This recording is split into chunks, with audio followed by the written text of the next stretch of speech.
Bonjour à tous, ici Mekavel, donc pour une nouvelle review.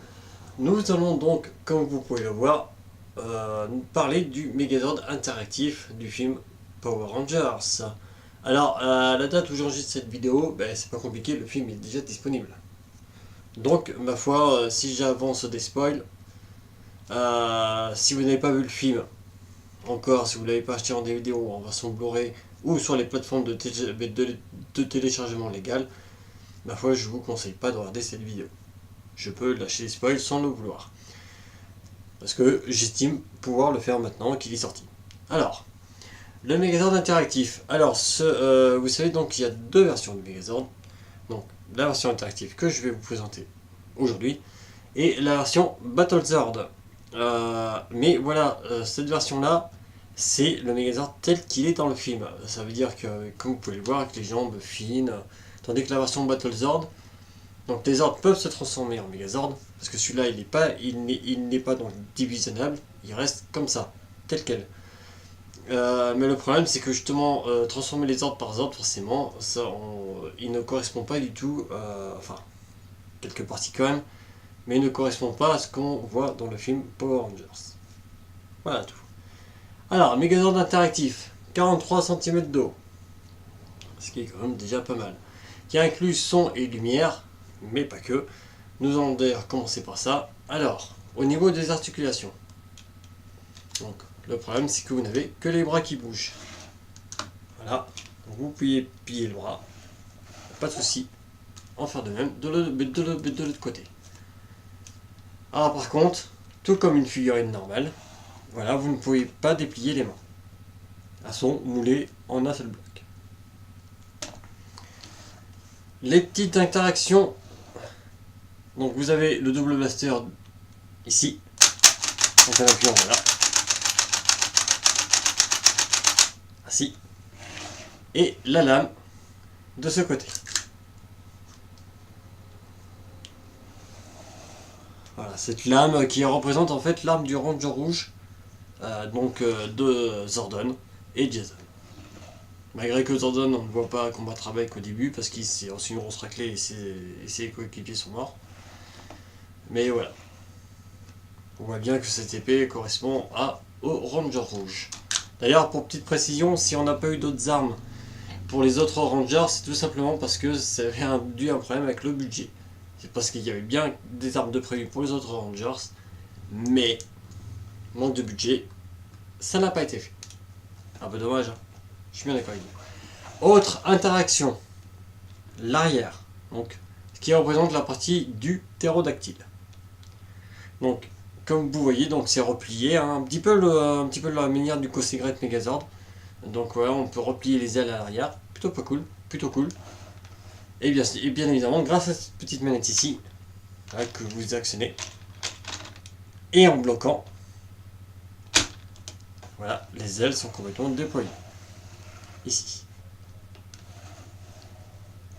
La tête ne peut être tournée. Et les jambes ne peuvent être pliées également. Ainsi. Voilà ce que vous pouvez faire. Par contre, ce n'est pas uniquement de ce que vous avez avec le Megazord interactif. Puisque contrairement aux versions Battlezord où si vous voulez avoir les petites figurines qui sont incluses avec, il faut que vous achetiez bien sûr les 5 Zords ou le set exclusif de Dosaurus, en sachant qu'il n'existe plus en France, rupture de stock. Il faut vous acheter les 5 Zords. Tandis que si vous avez un petit budget, l'avantage de ce Megazord c'est que vous avez les 5 figurines d'un coup. Voilà donc. Billy, Jason, Zach. Bien évidemment, sans oublier ces charmantes demoiselles, Kimberly et Trini, appelées Didi, au début. Même Rita d'ailleurs le dit, hein, Didi ma chérie. Alors, vous allez me dire, ok, dans les ordres, on sait comment ça s'installe. Comment ça s'installe donc dans le Megazord? Mais si vous avez vu le film, vous savez obligatoirement comment placer les figurines en fait. Bon, il n'y a pas tellement réellement de sens. Mais pour les cas pointilleux et fans de mecha et Megazord comme moi, je les place bien sûr comme ils le sont. Mais nous avons placé que 4 rangers pour commencer. Parce que les clapets, vous en avez 4 ici. 2 au niveau donc du haut des cuisses et 2 sur les épaules. Donc bien sûr, un de chaque côté. Normal. Voilà. Alors par contre, vous remarquerez qu'il y a juste des trucs ici. Là. Voilà, ici. En fait, ça ne sert pas à coincer les petites figurines en fait. Ça sert juste à vous montrer comment bien les placer. Donc, Zach, la jambe gauche. On referme le petit clapet qui a un petit ergot donc pour le tenir. Le ranger bleu à droite. Didi, mon ami, dans l'épaule droite. Et Kimberly dans l'épaule gauche. Alors, et nous mettrons Jason plus tard. Pourquoi plus tard? Mais vous allez le comprendre. Parce que maintenant nous allons passer au côté interactif. Parce que c'est ainsi qu'il est nommé. Donc vous voyez ici une petite languette. Donc, que vous voyez que j'ai jamais détaché. Bien sûr que si. Alors, vous soulevez ici pour retirer cette petite languette. Là vous voyez, il n'y a pas de son, il n'y a rien. Tout simplement parce que en fait je l'ai mis sur la position interrupteur qui se trouve ici.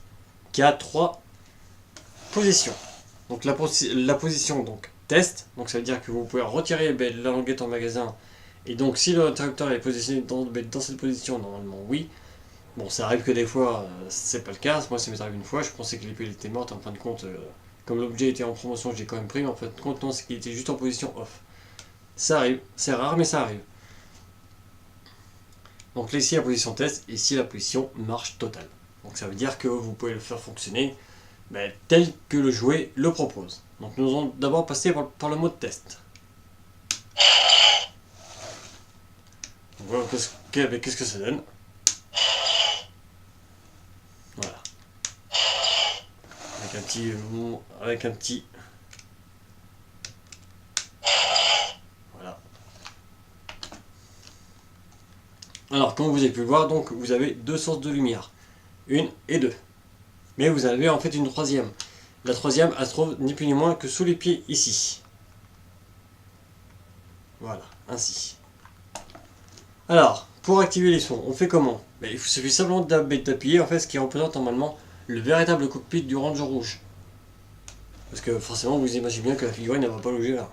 C'est impossible. Et où est-ce qu'elle va aller? Là, allez, je vous le dis quand même. Donc vous appuyez donc ici. Alors, oui.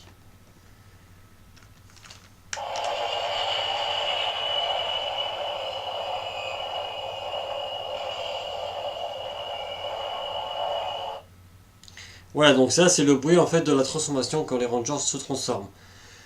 Vous avez remarqué ici cette petite plaque, donc qui fait un petit peu comme une sorte de miroir, donc vous pouvez voir comment j'enregistre. Je sais Windows Movie Maker, mais bon, je suis pas un spécialiste, donc désolé. Et en fait, quand vous appuyez là-dessus,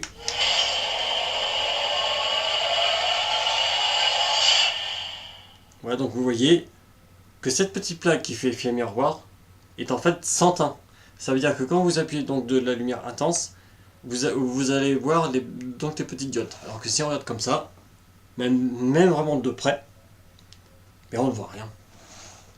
Et c'est ça qui est magnifique.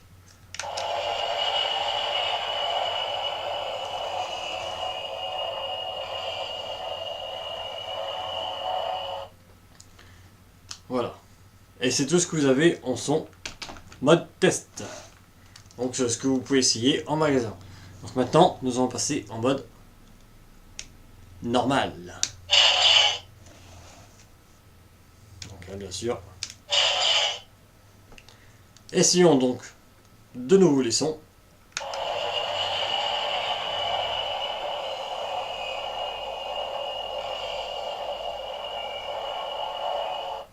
Donc là, ça ne change pas.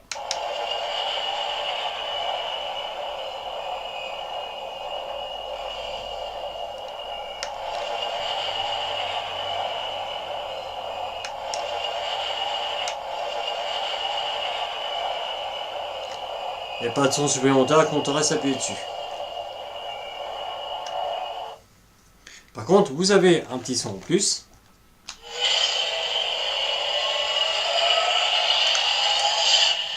Avec les lumières. En fait, quand vous soulevez votre robot, voilà, le système donc le reconnaît qu'il est donc en vol et permet de faire un son supplémentaire pour le Megazord. Donc maintenant nous allons l'opposer, écoutez bien. Voilà, comme s'il atterrit. Alors je trouve ça cette fonctionnalité un petit peu débile en sachant que le Megazord dans le film ne vole pas. Donc vous pouvez aussi remarquer le la petite luminosité quand il est en attente. Qu'on réactive les sons ou pas. Alors, revenons d'abord au pied. Vous allez me dire, waouh, mais c'est magique, c'est magnifique. Il s'envole tout seul. Waouh, il reconnaît, il est vachement intelligent. Non, en fait, vous inquiétez pas, c'est juste qu'il y a un petit bouton en fait ici. Il y a juste un petit bouton. Donc, regardez. Hein. Voilà.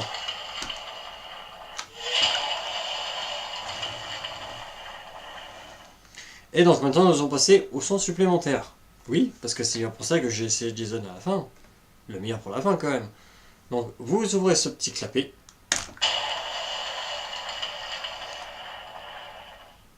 Ok. Et donc vous remarquerez un petit emplacement en plus avec un petit bouton ici au milieu de 2 crochets qui vont permettre exactement à l'exactitude de mettre Jason. Alors par contre ça marche pas avec Trini ou Kimberly, hein. Ça marche qu'avec Jason, Billy ou Zach. C'est un peu machiste quand même. Hein. Enfin bon, moi je dis ça, je dis rien. Et quand vous allez insérer donc la petite figurine, écoutez bien, ça a reconnu.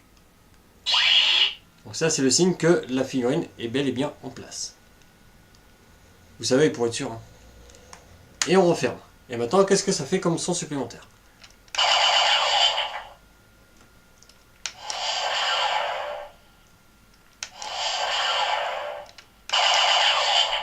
Et bien en fait ça fait ni plus ni moins que les bruits des accessoires disponibles. Donc avec la lame, ici présent, et le double canon. Ici. Et bien sûr avec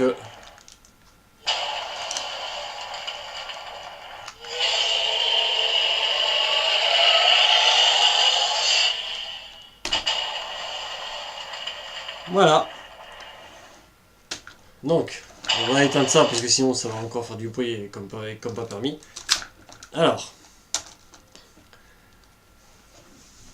est-ce que ça vous coûte d'acheter ce Megazord? Alors personnellement, moi je l'ai gagné. Donc je l'ai gagné à un concours, vous savez, le concours que Toys R Us avait organisé au mois de janvier. Donc moi je l'ai gagné. Après, donc les prix sont en fourchette de 60 à 80 euros.